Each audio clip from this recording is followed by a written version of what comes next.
You know what's strange? It's not that we don't understand the universe. It's that we think we understand parts of it well enough to stop asking questions. And that quiet confidence is usually where things begin to fall apart. Because once you decide something is simple, you stop looking closely. And when you stop looking closely, you stop noticing the details that don't quite fit, the ones that sit there quietly for years, waiting for the right instrument to expose them. And that's exactly what happened when the James Webb Space Telescope was pointed in a direction it was never really meant to look. This telescope wasn't built for nearby worlds, not for planets we've known since the early days of astronomy, not for something sitting comfortably within our own solar system, but for the deep past, for the faint glow of galaxies forming billions of years ago, for atmospheres of distant exoplanets whose light has traveled across space longer than human civilization has existed. Everything about it was designed to stretch our vision outward, to push beyond what we can see, not to revisit something we thought we already understood. And yet, in January 2025, instead of staring into the ancient universe, it turned its attention toward Uranus, a world that, for most people, barely feels like a mystery at all. Now I want you to think about Uranus the way people usually do. Not as a scientific object, but as an idea. It's the quiet one, the distant blue sphere tilted awkwardly on its side. A planet that doesn't compete for attention, doesn't erupt with violent storms like Jupiter, or display the elegance of Saturn's rings. A world that has been sitting there almost unchanged in our imagination. Since we first began mapping the solar system, it's the kind of place you assume has already given up its secrets, or at least the kind of place where nothing truly surprising is left to find. And that assumption, that subtle sense of familiarity, is exactly what makes what came next so unsettling. Because Webb didn't just take a quick look and move on. It didn't capture a single image and add it to a catalog. It watched carefully, continuously, for 15 hours straight, tracking the planet as it rotated, collecting data point by point, layer by layer, not just from the visible clouds, but from something far less obvious, something that exists above them like an invisible shell. It focused on the ionosphere, the region where a planet's atmosphere stops behaving like ordinary gas and starts interacting with space itself, where sunlight and charged particles tear electrons away from atoms and create a strange, electrically active layer that most people never think about. And until now, no one had ever truly mapped on Uranus. For decades, everything we knew about that region came from fragments, a brief encounter by Voyager 2 inches 1,986, and a handful of indirect measurements made from Earth. Incomplete, distorted, like trying to understand a landscape through a fogged window. We had models, of course, carefully built frameworks that described how the ionosphere should behave, how temperature should vary with altitude, how charged particles should distribute themselves under the influence of sunlight and magnetic fields. And those models weren't guesses. They were based on physics we trust, on patterns observed across other planets, on decades of accumulated understanding. And then Webb came along and quietly showed us that those expectations might be wrong. Not dramatically wrong in a way that announces itself with explosions or obvious contradictions, but wrong in a quieter, more unsettling way, where the data doesn't line up, where patterns appear that shouldn't be there, where temperatures and structures refuse to follow the rules we thought we understood. It's the kind of discrepancy that doesn't immediately give you answers. It gives you questions.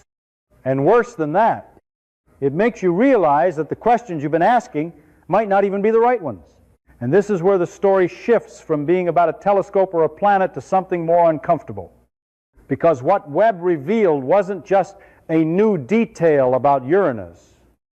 It exposed a gap in our understanding that had been sitting there unnoticed, hidden behind our assumptions. We pointed one of the most advanced instruments ever built at a world we thought was simple. And instead of confirming what we believed, it showed us that even here, even in our own solar system, there are processes we don't fully grasp, patterns we can't yet explain, and histories we haven't correctly reconstructed. So when I say the telescope looked the wrong way, I don't mean it made a mistake. I mean it broke a habit. It ignored our expectations about where discoveries are supposed to come from.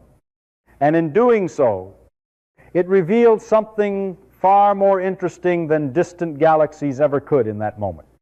It reminded us that the unknown isn't always far away. Sometimes it's been sitting right in front of us the entire time, waiting for us to finally look at it properly. Now here's where things start to get uncomfortable in a very specific way. Not because Uranus is mysterious, but because it is the wrong kind of mysterious, the kind that doesn't just add new details to what we already know, but quietly undermines the structure we thought was holding everything together. Because if you really want to understand why the observations from the James Webb Space Telescope matter, you have to look at something most people never think about when they picture a planet. Something invisible. Something you cannot see even if you were standing right next to it. And that is its magnetic field. Every planet, at least the major ones, has a magnetic field. And we like to imagine these fields as neat and orderly, like Earth's, where the magnetic axis lines up more or less with the planet's rotation, giving us something intuitive, something stable, something that makes sense when you hold a compass in your hand and watch it point north, even when things get extreme, like with Jupiter. The field is still structured, still centered, still behaving in a way that follows patterns we can model and predict. But then you get to Uranus, and suddenly that entire sense of order collapses. Because Uranus doesn't just have a tilted magnetic field. It has one that seems almost misplaced, like it doesn't quite belong to the planet it's attached to. The magnetic axis is tilted by nearly 60 degrees relative to the planet's rotation, which is already strange enough, but it gets worse, because the field itself is not centered. It is offset, pushed significantly away from the planet's core, as if the internal dynamo that generates it is somehow displaced or distorted. And you have to remember, this is happening on a planet that is already tilted 98 degrees on its side, rolling through space in a way that defies the neat orbital geometry we see elsewhere in the solar system. When you combine those two facts, the result is not just unusual, it is chaotic. A magnetic field that doesn't simply spin, but wobbles, sweeps, and twists through space as the planet rotates. Now I want you to pause and think about what that actually means. Because a magnetic field is not just some abstract property. It shapes how a planet interacts with the solar wind, how charged particles move around it, how energy is distributed through its upper atmosphere. It defines the environment above the planet just as much as gravity defines the surface below. So when the magnetic field behaves strangely, everything built on top of it begins to behave strangely as well. And sitting right at the boundary between that distorted magnetic field and the upper reaches of the atmosphere is the ionosphere, the region that Webb was observing. If the magnetic field is the skeleton of a planet's interaction with space, then the ionosphere is its skin, a thin, dynamic layer where sunlight and high-energy particles strip electrons from atoms, creating a mixture of ions and free electrons that responds directly to electromagnetic forces. On Earth, this layer reflects radio waves and supports communication systems. On Jupiter, it powers massive auroras. But on Uranus, until very recently, it was almost entirely unknown. Not because it wasn't important, but because we simply didn't have the tools to see it clearly. And this is where the story becomes more than just a description of something strange. Because when Webb began mapping this region, it wasn't just observing an atmosphere. It was observing the interaction between a broken magnetic field and a layer of charged particles that should, in theory, organize themselves according to that field. But instead of finding something that fits neatly into our expectations, the data revealed structures that don't align cleanly with the models, vertical variations that don't behave the way they should, and patterns that suggest the system is more complex than we assume. The problem here is subtle, and that's what makes it so important. If the magnetic field were simply chaotic, then randomness would be the explanation, but what Webb is hinting at is something more interesting. A system that is not random, but not fully understood either. A system where there is structure, but the rules that generate that structure are not the ones we thought we were applying. It's like looking at a pattern that clearly has order, but not recognizing the language it's written in. So what you end up with is a layered mystery, a planet whose magnetic field doesn't behave the way planetary magnetic fields are supposed to behave, and an ionosphere that responds to that field in ways that don't match our predictions, creating a feedback between structure and behavior that we can observe, but not yet fully explain. And this is exactly why the observations matter, because they don't just give us more data about Uranus. They force us to confront the possibility that the frameworks we use to understand planetary environments might be incomplete, especially when applied to worlds that don't follow the rules we derive from Earth and its more orderly neighbors. And once you see it that way, Uranus stops being the quiet, forgettable planet sitting at the edge of the solar system and becomes something far more interesting, a natural experiment in how far the laws we think we understand can be stretched before they start to break, or more precisely, before we realize that it's not the laws that are breaking. It's our interpretation of them that was never quite right to begin with. Now here's the part where everything shifts from speculation to something far more concrete. And I want you to pay close attention, because this is not just about a better observation. It's about a completely different way of seeing. Up until this point, everything we thought we knew about Uranus was built on fragments, brief encounters, indirect measurements, and models carefully stitched together from incomplete data, like trying to reconstruct an entire landscape from a handful of photographs taken in bad weather. And then, on January 19th, downtown Arjou, the James Webb Space Telescope did something deceptively simple that changed the nature of the problem entirely. It watched, not for a few minutes, not for a quick snapshot, but for 15 continuous hours, tracking the planet as it rotated, collecting data in a way that no instrument had ever done before. And that distinction matters more than it might seem at first, because when you observe something continuously over time, you stop seeing isolated points and start seeing relationships, patterns that only emerge when you follow a system as it evolves. Uranus rotates slowly, taking about 17 hours to complete a full turn, which means that in those 15 hours, Webb was able to observe nearly an entire rotation, capturing information from almost every longitude, effectively building a global view from a single uninterrupted session. But it wasn't just the duration that made this observation unique. It was the way the data was collected. Webb used an instrument called NIRSpec, a near-infrared spectrograph that doesn't simply take images, but breaks light apart into its component wavelengths across a two-dimensional field, meaning that for every point across the face of the planet, it can measure how that light varies with wavelength. And from that, infer properties like temperature, density, and chemical composition at different altitudes. So instead of getting a flat picture, what scientists obtained was something far richer: a layered structure, a vertical profile of the ionosphere, built point by point across the entire visible disk of the planet.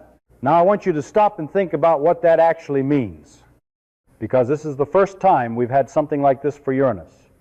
Before Webb, the best data we had came from Voyager 2 inches, 1,986, which flew past the planet once, collecting data over a matter of hours, and from ground-based telescopes that had to peer through Earth's own atmosphere, limiting what they could resolve.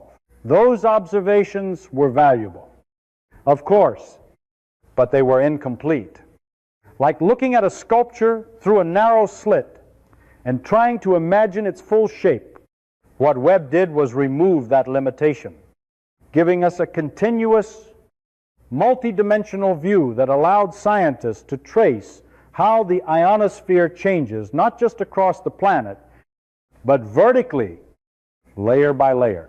And what they found was not just more detail, but a kind of structure that had never been seen before.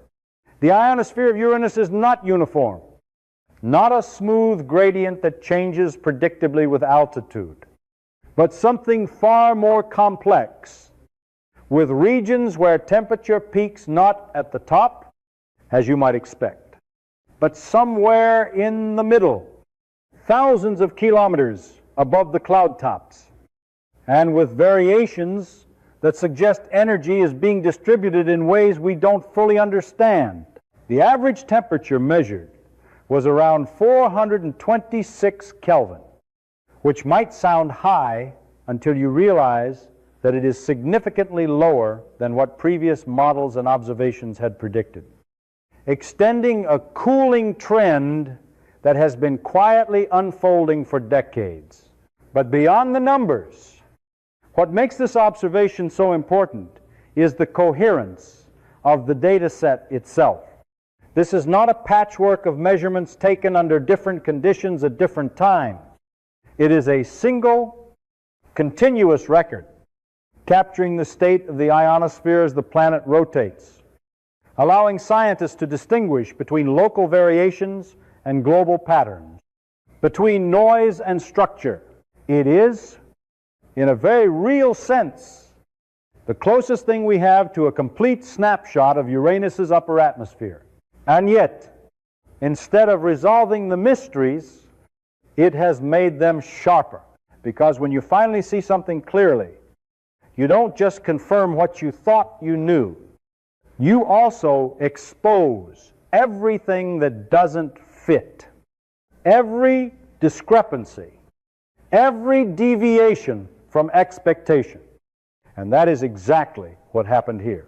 The vertical separation between temperature peaks and ion density peaks, the lower than expected densities, the overall cooling trend, all of these features point toward processes that are either missing from our models or not fully understood, suggesting that energy is moving through the system in ways we haven't accounted for, possibly influenced by the chaotic magnetic field, the solar wind, or internal dynamics deeper within the planet.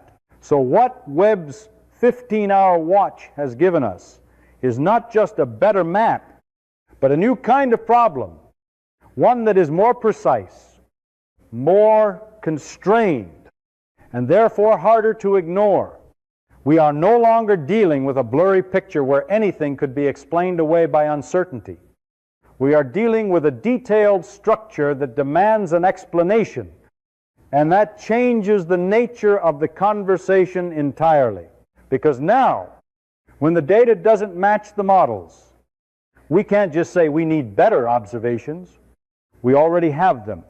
The question now is whether we are ready to rethink the assumptions that those models were built on in the first place.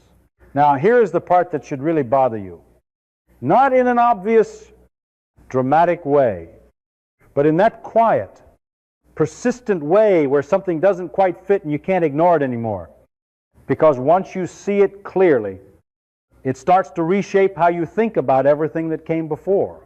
We're not talking about a sudden explosion, not a violent storm, not some spectacular event that announces itself across the solar system, but something far more subtle and in many ways far more unsettling.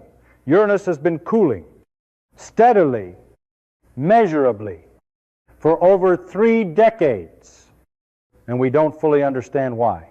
Now, at first glance, that might not sound surprising, because Uranus is already an incredibly cold world, orbiting nearly 3 billion kilometers from the Sun, receiving only a tiny fraction of the sunlight that warms Earth. So you might think, of course it's cold. Of course it's losing heat. What else would it do? But that intuition is exactly where the problem begins. Because when you look more carefully, the numbers don't behave the way that simple picture would suggest. The upper atmosphere, particularly the ionosphere that the James Webb Space Telescope has now mapped in unprecedented detail, is not just cold. It is colder than expected. And more importantly, it has been getting colder in a consistent trend that stretches back to the early 1990s. And that consistency is what makes this so difficult to dismiss. Because random fluctuations are easy to explain away. They come and go. They average out. But a long-term trend, a gradual decline in temperature sustained over 30 years, implies that something fundamental has changed, either in how energy is entering the system, how it is being stored, or how it is being lost to space. The average temperature measured by Webb, around 426 Kelvin, may not sound extreme, but it is significantly lower than earlier measurements and models predicted, reinforcing the idea that this is not a short-term anomaly, but part of an ongoing process. So the question becomes unavoidable, and I want you to really sit with this for a moment. Where was the heat coming from in the first place? And why is it disappearing now? Because for a planet like Uranus, the balance of energy is already unusual, unlike Jupiter or Saturn, which radiate large amounts of internal heat left over from their formation. Uranus appears almost quiet by comparison, emitting only slightly more energy than it receives from the Sun, roughly about 12% more, which suggests that while it is not completely inactive internally, whatever heat source it has is weak, subtle, almost like a whisper compared to the roar of the gas giants. For decades, scientists even suspected that Uranus might be essentially dead inside, its internal heat somehow trapped or depleted, possibly the result of a catastrophic event in its past that disrupted its structure and left it tilted on its side. But more recent studies have challenged that idea, showing that the planet is not entirely inert, that there is still some internal energy leaking outward, which makes the cooling of the upper atmosphere even more puzzling. Because if the planet is still generating heat, even at a low level, then why is the ionosphere, the region most directly exposed to both solar radiation and energetic particles, losing temperature over time instead of maintaining a balance? One possibility is that the mechanisms that transport energy from the interior to the upper atmosphere are not as efficient as we thought. That heat is being trapped deeper within the planet or redistributed in ways that prevent it from reaching the ionosphere. Another possibility is that the rate at which energy is being lost to space has increased, perhaps influenced by the planet's unusual magnetic field, which could be channeling charged particles in ways that enhance cooling. And then there is the role of the solar wind, the stream of charged particles flowing outward from the sun, interacting with Uranus's tilted and offset magnetic field in ways that are far more complex than what we see at Earth, potentially altering how energy is deposited and removed from the system. But here's the problem, and this is where it becomes genuinely uncomfortable. None of these explanations fully account for what we are seeing. They are possibilities, not solutions. Pieces of a puzzle that still doesn't quite fit together. And the more precise the data becomes, the harder it is to ignore the gaps in our understanding, because now we are not dealing with vague estimates or uncertain measurements. We are dealing with a clear trend that demands an explanation. So what you end up with is a planet that should already be cold, becoming colder still, an atmosphere that is quietly losing energy over decades, and a set of models that cannot fully explain why. And if you step back and look at that situation, it tells you something important, something that goes beyond Uranus itself. It tells you that even in a system as familiar as our own solar system, there are processes at work that we have not yet fully grasped, patterns that emerge only when we observe over long periods of time, and behaviors that challenge the assumptions we didn't even realize we were making. And that, in a way, is the real discovery here. Not just that Uranus is cooling, but that it is doing so in a way that forces us to confront how little we truly understand about the flow of energy in planetary atmospheres, especially in worlds that refuse to behave like the ones we used to build our theories around. There is a moment in science that doesn't come from discovering something entirely new, but from realizing that what you thought was disorder is actually hiding a kind of structure you weren't prepared to recognize. And that is exactly what happens when we look at the auroras of Uranus through the eyes of the James Webb Space Telescope. Because up to this point, you could still explain everything we've seen as complexity layered on top of uncertainty. A planet too distant, too poorly observed, too unusual for our models to handle cleanly. But the moment those auroral patterns emerge, that explanation starts to break down in a very precise way. Webb detected two bright bands of infrared emission positioned near the magnetic poles, arcs of light produced by charged particles, accelerating along magnetic field lines and colliding with the upper atmosphere, releasing energy in a form we can measure. In principle, there is nothing unfamiliar about that mechanism. It is the same basic physics that creates the northern lights on Earth, the same process that drives the intense auroras of Jupiter. But what makes Uranus different is not the existence of auroras. It is the environment in which they form. The magnetic field guiding those particles is tilted, offset, and constantly shifting relative to the planet's rotation, which should make the resulting patterns unstable, irregular, difficult to predict. And yet, the observations tell a different story. Those bright auroral bands are not scattered randomly across the planet. They appear in locations that correspond to the expected geometry of the magnetic field, suggesting that even in a system that looks chaotic from the outside, there are underlying constraints shaping how energy is distributed. This is not randomness, it is organization. But organization that emerges from a configuration we don't fully understand. Then comes the detail that complicates everything further.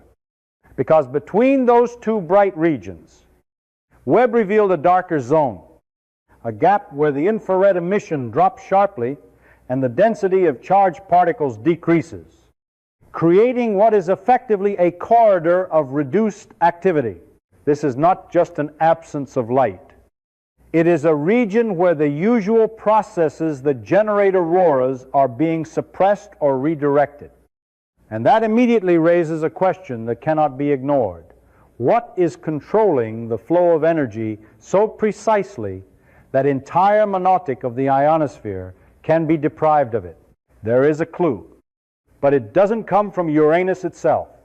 On Jupiter, similar dark regions have been observed where magnetic field lines extend outward into space rather than looping back into the atmosphere, allowing charged particles to escape instead of depositing their energy locally. The presence of a comparable feature on Uranus suggests that its magnetic field, despite its distortion, is not acting randomly.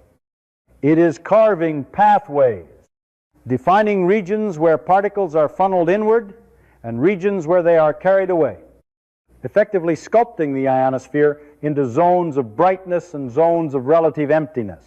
What makes this even more intriguing is that these patterns are not fixed in place, because the magnetic field of Uranus is not aligned with its rotation. It does not simply spin with the planet in a stable configuration. It wobbles, precesses, and shifts, meaning that the auroral structures move over time, sweeping across the atmosphere in patterns that evolve as the planet turns. This creates a dynamic system where structure exists, but that structure is constantly changing, a balance between stability and motion that is far more complex than anything we see on Earth. At this point, the interpretation becomes unavoidable. If the auroras were completely chaotic, we could attribute them to the complexity of the system and leave it at that.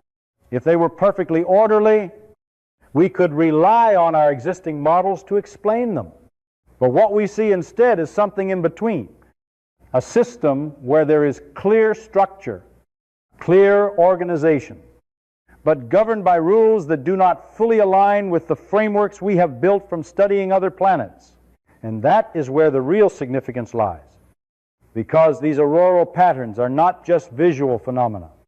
They are indicators, traces of how energy flows through the interaction between the solar wind, the magnetic field, and the upper atmosphere. They show us where particles are being guided, where they are being lost, and how the geometry of the magnetic field influences the distribution of energy on a global scale. So instead of simplifying Uranus, these observations make it more demanding, because they reveal a system that is neither random nor fully understood, a system where order emerges from distortion, where structure exists within apparent chaos, and where every new detail forces us to reconsider how magnetic fields and atmospheres interact on worlds that do not behave like the ones we are used to studying. There is a subtle shift that happens when a single planet stops being just a destination of curiosity and becomes something far more important, a reference point, a kind of template that quietly influences how we interpret worlds we cannot directly touch. And that is exactly what is happening with Uranus right now. Because the moment you step back from the details, from the cooling ionosphere, the strange auroras, the distorted magnetic field, you begin to realize that this is not just a story about one distant, overlooked planet. It is about a category of worlds that may be among the most common in the entire galaxy. When astronomers look beyond our solar system and discover planets orbiting other stars, they rarely find exact copies of Earth or Jupiter, but they very often find something in between, worlds 2 to 4 times the size of Earth, with thick atmospheres, substantial volatile content, and internal structures that resemble what we classify as ice giants. In other words, planets that are much closer in nature to Uranus and Neptune than to the gas giants we tend to focus on. So when we struggle to understand Uranus, we are not just missing details about a single object. We are potentially misinterpreting thousands of exoplanets whose only clues come from faint signals of light filtered through their atmospheres.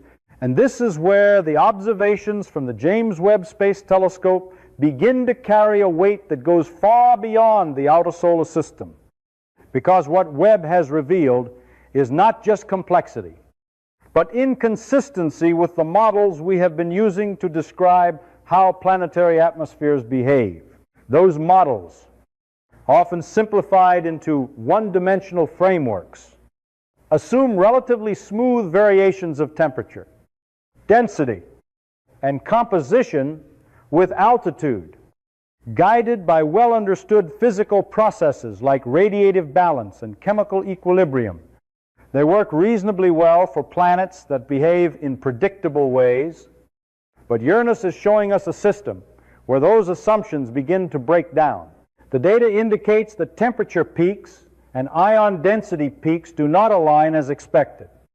The charged particles are distributed differently than our models predict, and that the overall densities in the ionosphere are lower than anticipated. These are not minor discrepancies. They are structural mismatches, suggesting that there are additional processes at work, processes that may involve complex interactions between the solar wind, the planet's unusual magnetic field, and atmospheric dynamics that redistribute energy horizontally as well as vertically. In other words, the system is not one-dimensional. It is deeply three-dimensional and time-dependent, and our models have not fully caught up to that reality. Now consider what happens when we take those same simplified models and apply them to exoplanets, worlds that we cannot observe in detail, where we rely on interpreting small changes in starlight to infer atmospheric properties. If our models are missing key processes, if they fail to capture how energy actually moves through a system like Uranus, then the conclusions we draw about those distant worlds may be incomplete or even misleading. We might be estimating temperatures incorrectly, misjudging atmospheric composition, or misunderstanding how those planets evolve over time, all because our reference framework is built on assumptions that do not hold in more complex environments. And then there is another layer to this, one that makes the problem even more interesting. Uranus is not just complex. It is accessible in a way that exoplanets are not. It is close enough that we can observe it repeatedly, measure it over time, compare new data with decades of previous observations, and eventually send spacecraft to study it directly. That means it serves as a kind of testing ground, a place where we can refine our understanding, challenge our models, and develop more accurate frameworks that can then be applied to the broader population of planets beyond our solar system. So what Webb has really done is expose a gap, not just in our knowledge of Uranus, but in the tools we use to interpret planetary atmospheres in general. It has shown us that even in a relatively nearby system, where we have decades of data and a strong theoretical foundation, there are still behaviors we cannot fully explain, patterns that do not fit neatly into our existing models. And if that is true here, where we can observe in detail, then it is almost certainly true for the countless worlds we can only glimpse from afar, which means the problem is not just that Uranus is strange. It is that Uranus is revealing the limits of our assumptions, forcing us to rethink how we model planetary systems, how we interpret incomplete data, and how we bridge the gap between what we can observe directly and what we can only infer. It is no longer just a distant tilted planet drifting quietly at the edge of the solar system. It has become a critical piece of a much larger puzzle, one that extends far beyond our own cosmic neighborhood and into the countless planetary systems scattered across the galaxy. If you follow the story all the way to this point, there is a temptation to think that we are close to an answer, that with enough data, enough observations, enough clever models, we might finally close the gap and explain everything that Uranus has been quietly revealing. But that instinct is misleading, because what we are actually approaching is not a conclusion, but a boundary, the edge of what remote observation can realistically give us. And beyond that edge, there is only one way forward, because everything we've learned so far, every temperature profile, every auroral structure, every hint of cooling in the upper atmosphere comes from interpreting light, from decoding signals that have traveled billions of kilometers before reaching our instruments. And while that has taken us remarkably far, it also introduces a kind of distance that cannot be eliminated. You can infer, you can model, you can compare patterns across time, but you cannot directly test the environment you are studying. And that limitation becomes more significant the more complex the system is. And Uranus is not just complex, it is layered, dynamic, and in many ways internally hidden from anything that remains outside of it. Take the magnetic field. For example, the same distorted off-center structure that shapes the ionosphere and drives those shifting auroras. From afar, we can reconstruct its geometry indirectly, watching how charged particles move, how emissions appear and disappear. But that is still a reconstruction, a shadow of the real thing.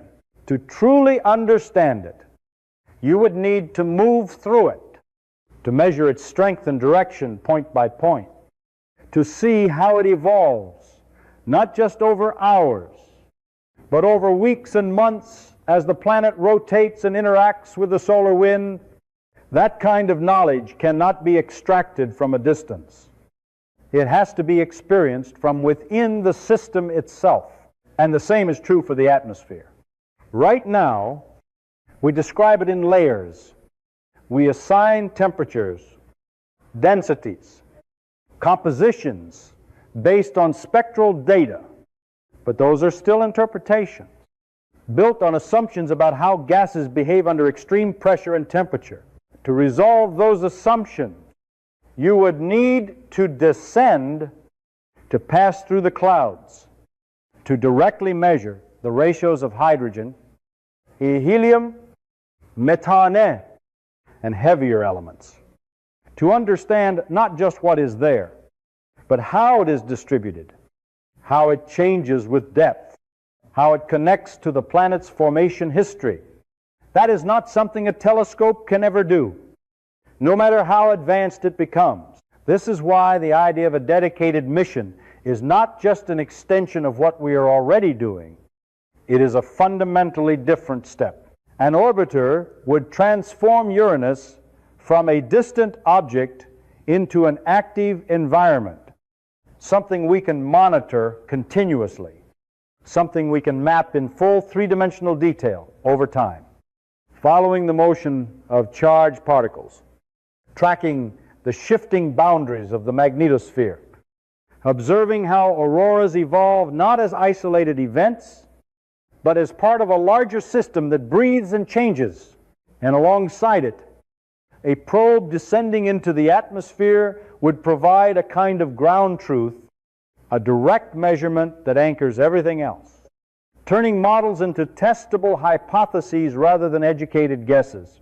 But there is another dimension to this that is easy to overlook, and that is the system surrounding Uranus, the collection of moons that orbit it, each one a record of past events written in geological form. Among them, Miranda stands out not because we understand it, but because we don't. Its surface appearing fractured, mismatched, as if it has been broken and reassembled, with enormous cliffs and irregular terrain that suggests a history far more violent or complex than a small moon should have experienced. And yet, the only close images we have come from Voyager 2, captured in a brief flyby that left more questions than answers. A long-term mission would change that perspective entirely, allowing us to revisit these worlds, to map them in detail, to understand how they formed, how they evolved, and how they interact with the planet's magnetic and gravitational environment.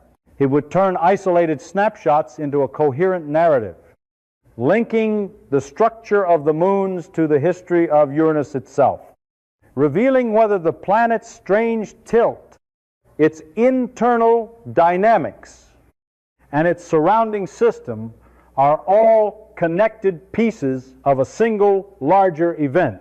And yet, all of this remains in the future. Not in the sense of uncertainty, but in the sense of time. Even under the most optimistic scenarios, such a mission would take years to launch and more than a decade to arrive, meaning that for now, Uranus remains just beyond our reach, close enough to study, but far enough to resist direct exploration. So what we are left with is a kind of asymmetry, a situation where our questions have advanced faster than our ability to answer them, where each new observation sharpens the problem without resolving it. That is the state of the story. Not unfinished in a simple way, but open in a way that demands continuation, because the most important pieces are no longer theoretical, they are physical, waiting in an environment we have not yet entered, part of a system we have only observed from the outside. And until we cross that distance, until we move from interpreting signals to directly measuring reality, Uranus will remain what it has quietly become through all of this: not a solved problem, not a forgotten planet, but a frontier that we have only just begun to approach.